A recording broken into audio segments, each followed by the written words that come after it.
Well, my name's Callum Underwood. I was diagnosed with autism when I was approaching 16 years of age. So been diagnosed for roughly 3 years now. So autism hasn't really, well, being diagnosed with autism hasn't really affected my life hugely. I've seen how I can't really say it's really affected me. I mean, it's helped just get things sorted out in place and just helped me get the support I needed in college and education. And I'd say that's about it. It hasn't really affected me outside of it.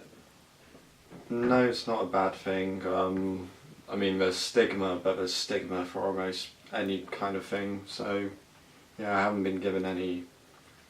really been given a hard time over it, or nothing bad's come out of it. I mean, nothing great's come out of it either, but it's just life, I guess.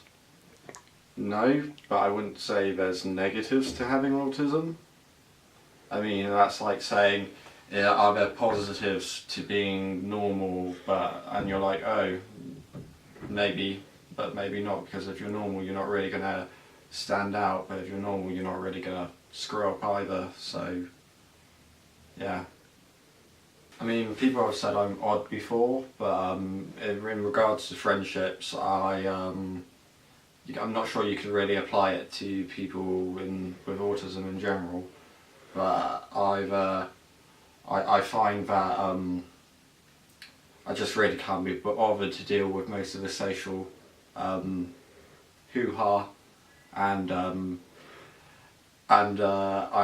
if at all possible, if I don't like a person, I'm not going to socialise with them for the sake of, oh, so socialising's good. I'd rather hang out with people I like than pretend to be friends with people who I don't think highly of.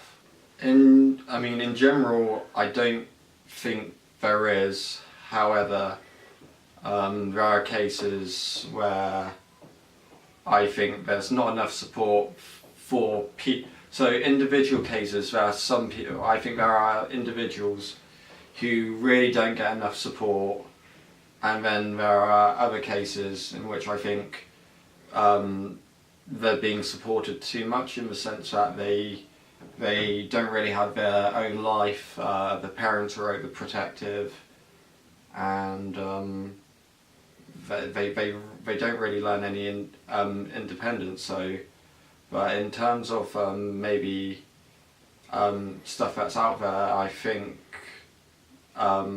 originally there wasn't enough support maybe a few years ago, but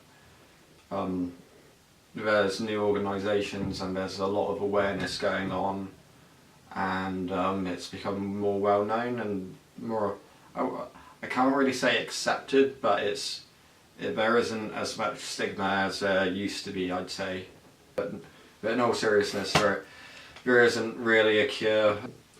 Can't explicitly name any, but I remember that one person who wasn't one of the main actors in the Cornetto trilogy, but he had sensory issues, and he was recently, I mean in the past few years, he was diagnosed with it because he had sensory issues. I think that was with high functioning autism. And then there's an actress who appeared in Kill Bill, Quentin Tarantino film.